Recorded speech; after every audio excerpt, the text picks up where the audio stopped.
அத்தியாயம் 38. இதோ உதவி. நீங்கள் உண்மையில் மற்றவர்கள் மீது என்ன மாதிரியான தாக்கத்தை ஏற்படுத்துகிறீர்கள்? சுய முன்னேற்றத்தில் நமக்கு இருக்கும் மிகப்பெரிய குறைபாடுகளில் ஒன்று, நாம் உண்மையில் மற்றவர்கள் மீது ஏற்படுத்தும் வகையான எண்ணத்தை நாம் அறியாமல் இருப்பது அல்லது தவறாக தீர்ப்பளிப்பது ஆகும். மற்றவர்களின் விமர்சனக் கண்கள் மூலம் நம்மை பார்க்க வேண்டும். நம் குரல்களே, நாம் பேசும் விதம், குரல் தொனி, நேர்மை, உற்சாகம் முதலியன மற்றும் நாம் மொழியை பயன்படுத்தும் சரியான தன்மை மற்றவர்களின் விமர்சனக் காதுகள் மூலம் கேட்க வேண்டும். மற்றவர்கள் நம் ஆளுமையை மதிப்பிடும்போது அவர்களின் விமர்சன மதிப்பீட்டின் மூலம் தனிப்பட்ட விளைவை, காந்தத்தன்மை, வெறுப்பு அல்லது இடையில் உள்ள எந்த அளவு அறிந்து கொள்வதன் மூலம் நமது மொத்த ஆளுமையை நாம் ஆராய வேண்டும். நாம் சொல்வது மற்றவர்களின் மனங்களால் வரவேற்கப்படுகிறதா, ஏற்றுக்கொள்ளப்படுகிறதா அல்லது நிராகரிக்கப்படுகிறதா என்பதை ஆராய்வதன் மூலம் அதன் விளைவை நாம் அறிய வேண்டும். அர்த்தமுள்ள சுய முன்னேற்றத்தை அடைய வேண்டுமென்றால், மற்றவர்களின் பார்வையில் இருந்து நாம் தெரிந்து கொள்ள வேண்டிய சில விஷயங்கள் இவை. நீங்கள் இந்த உலகில் தனியாக வாழவில்லை, ஆனால் மற்றவர்களால் நிரம்பிய உலகில் வாழ்கிறீர்கள். உங்கள் உலகில் உள்ள இந்த மற்றவர்கள் உங்களை உருவாக்கவோ அல்லது உடைக்கவோ முடியும். இறுதியில் அவர்கள் ஒன்று அல்லது மற்றொன்றைச் செய்வார்கள். நீங்கள் அவர்கள் மீது ஏற்படுத்தும் எண்ணத்தைப் பொறுத்து. நிரூபிக்கப்பட்ட வெற்றி முறைகளில் நீங்கள் தேர்ச்சி பெற்றால் மட்டுமே உங்கள் விதியை நீங்கள் கட்டுப்படுத்துவீர்கள் என்பதை நீங்கள் உணராவிட்டால், நான் என் விதியின் எஜமானன் என்ற கவிதையை படிப்பதன் மூலம் உங்களை ஒரு தவறான பாதுகாப்பு உணர்வுக்குள் இழுப்பது உங்களுக்கு எந்த பயனும் அளிக்காது. மற்றவர்கள் மீது சாதகமான எண்ணத்தை ஏற்படுத்தவும், மற்றவர்களை வெற்றிகரமாக பாதிக்கவும் அவற்றை தொடர்ந்து பயன்படுத்தினால் மட்டுமே. இந்த புத்தகமும் எனது அனைத்து புத்தகங்களும் வலியுறுத்துவது போல், மற்றவர்களின் பொதுவாக பலரின் நல்லெண்ணம் மற்றும் ஒத்துழைப்பு இல்லாமல் நீங்கள் பெரிய வெற்றியை அல்லது நடுத்தர வெற்றியை கூட அடைய முடியாது.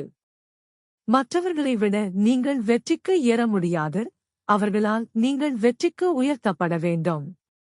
மக்கள் மீது நீங்கள் ஒரு சாதகமான எண்ணத்தை ஏற்படுத்தி, உங்களுக்கு உதவ விரும்புவதற்காக அவர்களை வெற்றிகரமாக செல்வாக்கு செலுத்தாவிட்டால், அவர்கள் உங்களை வெற்றிக்கு உயர்த்த மாட்டார்கள். எல்லா மனிதர்களையும் போலவே, மற்றவர்கள் உங்களை வெற்றிக்கு உயர்த்துவதற்கு தேவையான சாதகமான தாக்கத்தையும் வெற்றிகரமான செல்வாக்கையும் அடைவதற்கான அறிவு அல்லது திறனை நீங்கள் இயற்கையாகவே கொண்டிருக்கவில்லை. இந்த சுய முன்னேற்றம் மற்றும் வெற்றி முறைகளை கற்றுக்கொள்ள வேண்டும், மேம்படுத்த வேண்டும், தொடர்ந்து பயன்படுத்த வேண்டும். 40 ஆண்டுகளாக நான் ஆராய்ச்சி செய்து வரும் நிரூபிக்கப்பட்ட வெற்றி முறைகள் இந்த புத்தகத்திலும் எனது மற்ற புத்தகங்களிலும் உங்களுக்கு கிடைக்கின்றன. எனவே இந்த அத்தியாயம் எந்த வெற்றி முறையையும் விவாதிக்க முயற்சிக்காது, ஆனால் ஒன்று. இது எல்லாவற்றிலும் மிக முக்கியமான வெற்றி முறையாக இருக்கலாம்.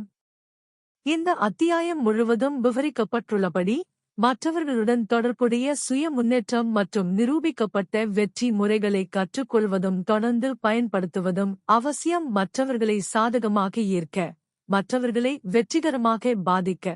சாதனை.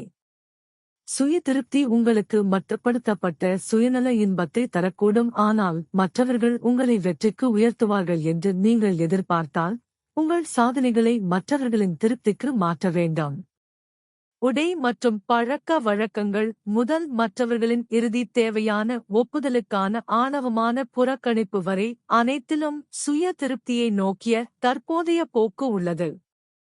இந்த மற்றவர்களை சபிக்கப்படுங்கள் என்ற மனப்பான்மை, அதே மற்றவர்களால் வெற்றிக்கு உயர்த்தப்படுவதற்கான வழி அல்ல. அதே மற்றவர்கள் அல்லது அவர்களின் நண்பர்கள் அல்லது அவர்களின் நண்பரின் நண்பர்கள் தொழில் தீர்மானிக்கும் சூழ்நிலைகளில் எதிர்பாராத விதமாக தோன்றும் ஒரு வழியை கொண்டுள்ளனர். அவர்களின் தேவையான ஒப்புதலை புறக்கணித்து உங்கள் சுய வெளிப்பாட்டை, உண்மையில் சுய வெளிப்பாடு, நீங்கள் எப்போதாவது வெளிப்படுத்தியிருந்தால் நீங்கள் வருத்தப்படுவீர்கள். உங்கள் சுய முன்னேற்றம் மற்றும் வெற்றி முறைகளை மற்றவர்களை சாதகமாக கவர்ந்து, உங்களை வெற்றிக்கு உயர்த்த விரும்புவதில் கவனம் செலுத்துவது நல்லது, அது அவசியம். நீங்கள் எதையும் சொல்வதற்கு அல்லது செய்வதற்கு முன் இது என்னை எளிதாக உயர்த்துமா என்ற முக்கியமான கேள்வியை நீங்களே கேட்டுக்கொள்ளுங்கள்.